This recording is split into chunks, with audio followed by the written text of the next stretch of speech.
Hi there, I'm Paige Ellenberger with a look at what's making news here in North Texas. A suspected burglar is in the hospital after police say he tried to break into a house overnight.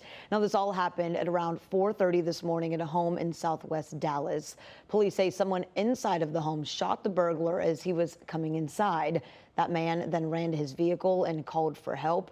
We are told he has serious injuries. Police say the shooter is cooperating with their investigation. Is dead after an apparent shooting in Vermillion, South Dakota. Here's what we can tell you this evening. The Yankton Police Department responded to a 911 call last night just before midnight on Catalina Avenue. Officers say they found one man dead from a gunshot wound. An arrest has not been made in this case as of right now, but police say there is no threat to the public and all parties have been identified. We'll, of course, continue to keep you updated as any new information is released. Family's sense of safety is shattered. 3 people are in the hospital after a woman's ex-boyfriend broke into her home, shooting her and her roommate, who then fired back. It happened early this morning inside this apartment on Dry Point Lane in Cumberland County. Family members tell WREL's faithful reporter Gilbert Bays they are not surprised.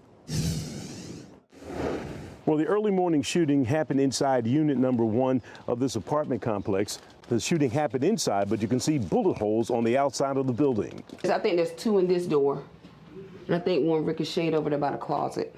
Bullet holes everywhere, even 2 outside this apartment on Dry Point Lane in Cumberland County. Wanda Williams didn't want to be on camera, but she says this is the aftermath of her daughter, 22-year-old Anaya Stencil, being shot by her ex-boyfriend, 30-year-old Terrence Carr.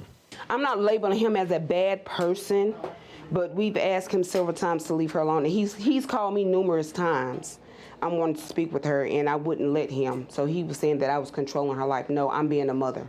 A protective mother who lost a daughter not too long ago in a car accident. She was coming home from work.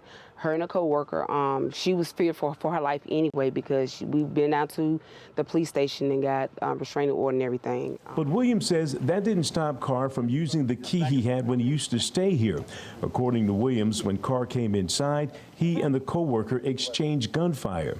Carr is in critical condition. We're told Stancil and her friend are going to be okay. Now, Carr faces several charges, including attempted first-degree murder, but he will not be formally charged until he's released from the hospital. In Cumberland County, Gilbert Bays, WREL News. In the last 30 minutes, police announced charges against an intruder shot by a homeowner in North St. Louis County this morning. It happened at a home on Empress Drive near the Castle Point neighborhood. 5 on your side's Annie Krall spoke with neighbors and legal experts today. Annie. Well, this afternoon, the man and woman who live in the home were inside at the time this morning. Police say one of them shot the intruder, Andre Farrar III, in his side. He's charged with first-degree burglary and resisting arrest. Tonight, an attorney tells me the homeowner was likely well within his rights to open fire.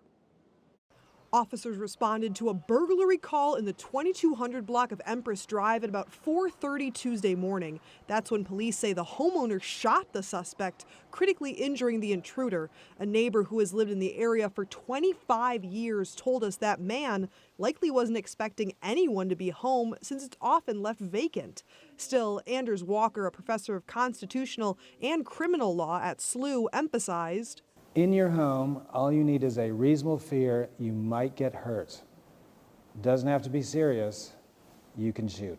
The wounded home invader then ran through the woods, according to police, and was arrested about half a mile away when a police canine tracked him down. The man was then taken to the hospital with critical injuries. A neighbor emphasized home and car break-ins are a big problem in the area, and one of the officers on the scene called it a persistent issue. While this case is still under investigation, Walker says that 90% of all burglars have been in the victim's house before. They want to be sure there's nobody there, no animals, and they don't want to spend a lot of time rifling through stuff. So often it's people who've been in your home or apartment in some capacity before, maybe people you know or friends of people you know. Otherwise, it's just too dangerous. Investigators went door to door asking if any neighbors had security footage, and as this is an open investigation, you are asked to call if you have any information, Crime Stoppers. And that is going to be our update. We will continue to keep you updated on air and online. The number for Crime Stoppers is 866-371-8477.